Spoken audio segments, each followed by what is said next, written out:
எல்லாருக்கும் வணக்கம். நான் உங்கள் சபரி டூரிசம். நம்ம பார்க்க போகிற நாடு வந்து ஜப்பான். ஜப்பான் நாடு வந்து 1945 ஆகஸ்ட் 11 சுதந்திரம் பெற்றது. ஜப்பானின் currency yen. Father of Japan Meiji, அதாவது முஷிட்டோன்னு சொல்லுவாங்க. ஜப்பானின் முக்கிய நகரங்கள்: Tokyo, capital of Japan. Tokyo, Kyoto, Akita, Osaka, Sendai, Hiroshima, Nagasaki. Japan நாட்டில் அதிகமாக மீன்பிடி தொழில் முதன்மை தொழிலாகும்.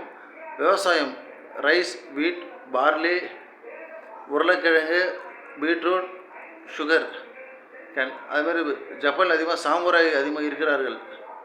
ஜப்பான் நாட்டில் அதிகம் கடின உழைப்பாளிகள். Japan humble people. ஒருத்தவங்க உதவி கேட்ட யோசிக்காமல் உதவி பண்ணுவாங்க ஜப்பான் பீப்புள்.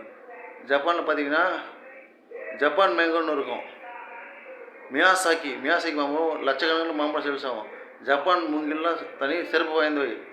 ஜப்பானில் அதிகமாக மக்கள் வந்து விரும்பி தவளை கறி அதிகம் விரும்பி சாப்பிடுவாங்க ஜப்பானில். அதே பார்த்திங்கன்னா பீஃப் கருவாடும் போர்க் கருவாடு, அதாவது மாட்டிறைச்சி கருவாடு, பன்றிறைச்சி கருவாடு சாப்பிடுவாங்க ஜப்பானில். பார்த்திங்கன்னா ஜப்பானோட ப்ராடக்ட் பார்த்திங்கன்னா டோஷிபா, யமஹா, சுசுகி, ஜிக்ஸர் போன்ற ஜப்பான் ப்ராடக்ட். ஜப்பான் மக்கள் கடின உழைப்பாளிகள். ஜப்பான் மக்கள் பொருளாதாரத்தில் தற்போது 5ஆம் இடத்தில் உள்ளனர். ஜப்பான் நாட்டு மக்கள் அதிகமாக தூக்கத்தை குறைத்து கொள்கின்றனர். ஜப்பானில் பார்த்திங்கன்னா அதிகமாக பில்லியன் பெரிய அளவில் கட்டியிருப்பாங்க.